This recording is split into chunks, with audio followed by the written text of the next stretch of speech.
ඔයාලා කවදා හරි දැකලා තියෙනවද?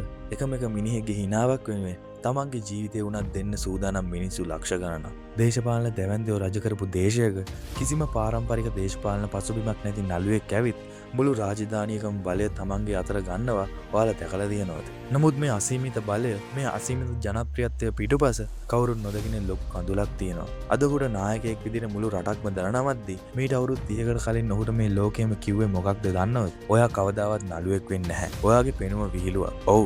මුළු ලෝකයම ඔහුට hina වුණා. පත්තර පිටු ගණන් ඔහුට අපහාස කළා. විචාරකයෝ ඔහුව කුණු කූඩේට දැම්මා. එදා එහෙම ඇදලා දාපු ඒ තරුණයා අද මෙතරම් විශාල අධිරාජ්‍යයක් ගොඩනගුවේ කොහොමද?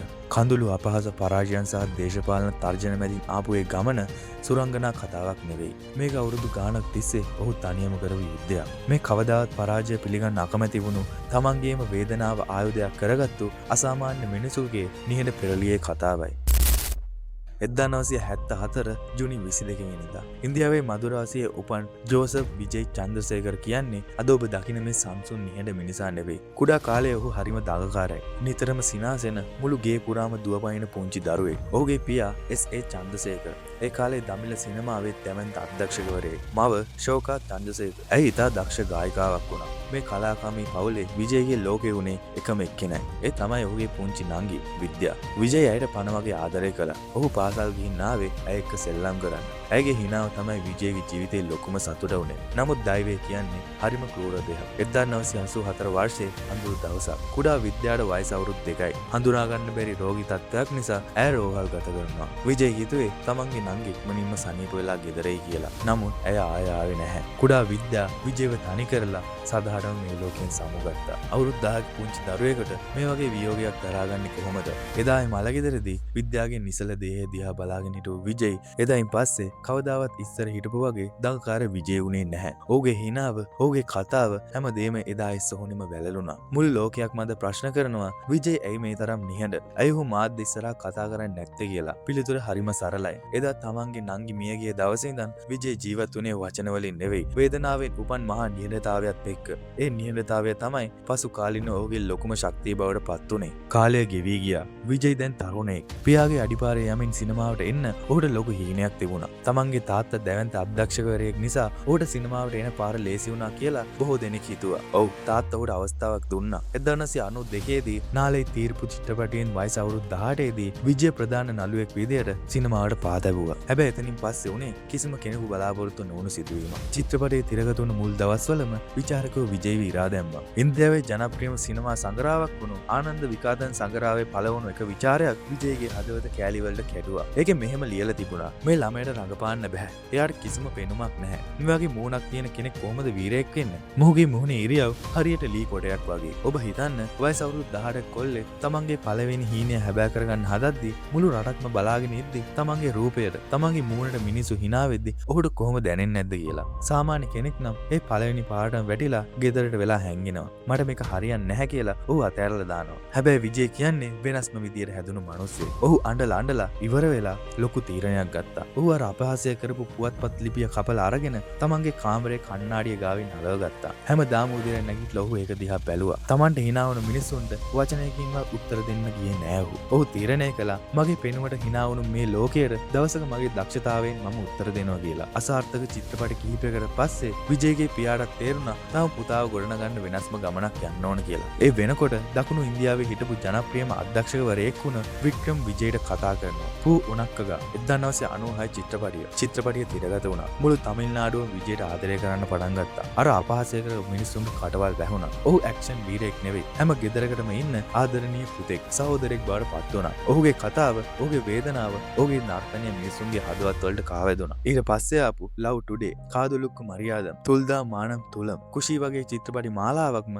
අතිශය සාර්ථක වුණා. විජය දැන් තමිල්නාඩුවේ ප්‍රේමවන්තයා. පවුලේ සැමට එකට වාඩි වෙලා බලන්න පුළුවන් චිත්‍රපටි ගෙනාපු එහංසක කොල්ලාට තමිල්නාඩුවේ අම්මලා තාත්තලා පවා ආදරය කරන්න ගත්තා. නමුත් මේ ජනප්‍රියත්වය විජයගේ අවසාන ඉලක්කය වුණේ නැහැ. ඔහු බලාපොරොත්තු වුණු ලොකුම ලොකු පිම්ම තවමත් ඉස්සරහට එන්නයි තිබුණේ. දරණීය අධ්‍යක්ෂණය කරපු ගිල්ලි චිත්‍රපටිය තිරගත වුණා. ආදරවන්තයා වෙලා හිටපු විජය එක රැයකින් වීරයෙක් වුණා. අසාධාරණය වෙනුවෙන් පෙනී ඉන්න තමන්ගේ පවුල වෙනුවෙන් ඕනෑම අවදානමක් ගන්න වේලු කියන කබඩි ක්‍රීඩකයාගේ චරිතය මුළු ඉන්දියාවම පිස්සු ඇට්ටුවා. ප්‍රකාශ් රාජ් සහ විජේ අතර තිබුණ ඒ ගැටුම සිනමා ශාලා තුළ භූමි කම්පාවක් ඇති කළා. අප්පඩි පෝඩු ගීතය මුළු ඉන්දියාවෙම ජාතික ගීතයක් වගේ හැමතැනම වාදනය වුණා. ගිල්ලි චිත්‍රපටිය දින 200කට වඩා සිනමා ශාලාවල තිරගත වුණා. බොක්ස් ඔෆිස් වාර්තා සියල්ලම කුඩුපට්ටම් වුණා. ඒ විතරක් නෙවෙයි ඊට පස්සේ ආපු තිරුප්පචි, පොක්කිරි වගේ චිත්‍රපටිත් එක්ක විජේ නිකම්ම නිකන් නළුවෙක් කියන තත්වෙන් මිදලා මහා ජන ගංගක නායකයෙක් බවට පත් වුණා. රසිකයෝ ඔහුට නමක් දුන්නා. තලපති. ඒ කියන්නේ සේනාධි නායකයා. ඔහු මුළු තමිල්නාඩුවේ තරුණ පරම්පරාවේම සේනාධි නායකයා බවට පත් වුණා. ඔහු ඇවිදින විදිය,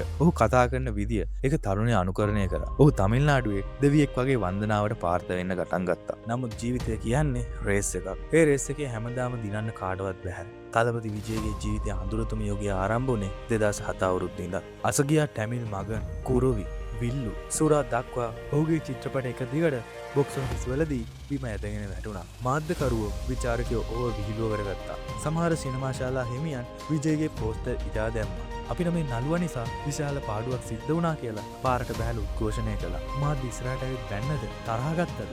නැහැ. විජේ තෝරගත්තේ ඔහු කුඩා කාලේ ඉඳන් පුරුදු වුණ ඒ පැරණි ආයුධමයි. ඒ තමයි නිහඬතාවය. 2012 අවුරුද්ද AR මුරුගදාස් කියන දැවන්ත අධ්‍යක්ෂකවරයා එක්ක විජේ අත්වැල් බැඳගත්තා. චිත්‍රපටයේ නම තුප්පාකි. විජේට ඉවරයි කියලා කියපු අයට විජේට hina වුණ අයට උත්තර ලැබෙන වචන වලින් නෙවෙයි බොක්ස් ඔෆිස් වාර්තාවලින්. ඉන්දියානු රුපියල් කෝටි සීමාව පහු කරපු පළවෙනි විජේගේ චිත්‍රපටයේ බවට තුප්පාකි පත් වුණා. චිත්‍රපටයේ ඉන්ටර්වල් එකේදී විජේ විනාඩි කිහිපයක් කිසිම දෙයක් නොකිය ඉඳලා දුරකථනයෙන් කියනවා I am waiting කියලා. ඒක නිකම්ම නිකන් දෙපසක් නෙවෙයි. ඒක විජේ Tamanට බැනපු මුළු ලෝකයටම දුන්නු පණිවිඩය. මම වැටුණා. හැබැයි මම ආයෙ නැගිටින්න මගේ වාරය එනකන් බලාගෙන හිටියා. එතනින් පස්සේ ආපු ගමන දමිළ සිනමාවේ රන්නකුලෙන් ලියවුණා. කත්ති, තේරි, මර්සල්, සර්කාර් හා බිකිල් කියන මේ හැම චිත්‍රපටයක්ම කෝටි 200-300 සීමා පසු කරමින් දමිළ සිනමාවේ නොමිදිය හැකි වාර්තා පිහිටෙව්වා. විශේෂයෙන්ම කත්ති චිත්‍රපටයේදී ඔහු ගොවියන්ගේ ප්‍රශ්න ගැන කතා කළා. තමන්ගේ සාර්ථකත්වය තමන්ගේ සාක්කුවට දාගන්නේ නැතුව ඔහු තමන්ගේ නිර්මාණ හරහා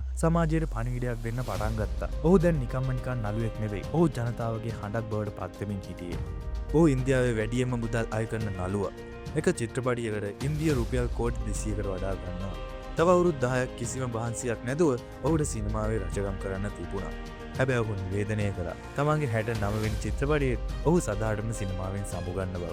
ඇයි ඔහු මේ වගේ තීරණයක් ගත්තේ? තමන්ගේ උපරිම ජනප්‍රියත්වයේ ඉදිද්දී කිසිම කෙනෙක් තමන්ගේ ඔටුන්න ගලවලා දාලා මහපාට බහින්නේ නැහැ. හැබැයි විජය එහෙම කළා. මොකද ඔහුට ඕනුණා තමන්ට මේ හැමදේම දුන්නු ජනතාවට තමන්ගේ මුළු කාලයම වෙන් කළ සැබෑ වෙනසක් කරන්න. නමුත් තමිල්නාඩුවේ දේශපාලන විචාරකයෝ විරුද්ධ පක්ෂ මේ තීරණයට hina වුණා. නළුවෙකුට කවදාවත් තමිල්නාඩුවේ දේශපාලනය කරන්න බෑ. විශේෂයෙන්ම DMK සහ AIADMK කියන දෙවන්ත පක්ෂ දෙක කඩන්න කාටවත් බෑ කියලා ඔවුන් ප්‍රසිද්ධියම ප්‍රකාශ කළා. 2026 මැයි මාසයේ මුළු ඉන්දියාවේම දේශපාලන ඉතිහාසය උඩු යටිකුරු කරමින් කවුරුත් බලාපොරොත්තු නොවුණු ඒ මහා පෙරළිය සිද්ධ වුණා. දශක 5කට වඩා තමිල්නාඩුවේ පාලනය කරපු DMK සහ AIADMK කියන දෙවන්ත බලකණු දෙකම සමතලා කරමින් තලපති විජයගේ TVK පක්ෂය තමිල්නාඩුවේ විශාලතම තනි පක්ෂය බවට පත් වුණා. මැතිවරණයේ මුළු ආසන 234න් 108ක්ම විජය තනියම ජයග්‍රහණය කරනවා. ආණ්ඩුවක් හදන්න ආසන 118ක් ඕන වුණත් ඔහුට 118ක් ලැබිලා තිබුණත් ඉන්දියානු කොංග්‍රස් පක්ෂය අද විජයට සහයෝගය දෙන්න එකතු වෙලා ඉවරයි. වසර 50ක ඉතිහාසයක් තියෙන දේශපාලන පක්ෂය අද එක මිනිසුගේ ජයග්‍රහණය ඉස්සරහා අසරණ වෙලා. ජෝසප් විජේ චන්ද්‍රසේකර ඔහු නිකම්ම නිකන් නළුවෙක් නෙවෙයි. ඔහු ජීවමාන පාරමයි. ඔබේ පෙනුම හරි නෑ කියලා ලෝකයේ ඔබට hina වෙද්දි ඔබ කොහොමද ප්‍රතිචාරය දක්වන්න ඕන කියලා ඔහු අපිට ඉගැන්නුවා. පරාජයන් එක දිගට එද්දි කඩාගෙන වැටෙන්නේ නැතුව ආයෙ නැගිටින්නේ කොහොමද කියලා ඔහු අපිට ඉගැන්නුවා. අද ඔහු තවදුරටත් චිත්‍රපටිවල රඟපාන තලපති නෙවෙයි. අද ඔහු කෝටි ගණනක් මිනිසුන්ගේ අනාගත බලාපොරොත්තුවයි. ඉතින් අනාගතයේදී විජේ ශ්‍රී ලංකාවට තර්ජනයක් වෙයිද? ඔබගේ අදහස මොකක්ද? පහලින් කමෙන්ට් කරන්න. වීඩියෝ එක හොඳ නම් වීඩියෝ එක ලයික් කරන්න. යාළුවන්ටත් බලන්න, වීඩියෝ එක ෂෙයා කරන්න. මේ වගේ වීඩියෝ ඉස්සරහට බලන්න ඩොක්ස් අපිව සබ්ස්ක්‍රයිබ් කරන්න. ඔයාලා හැමෝටම සුබ දවසක්.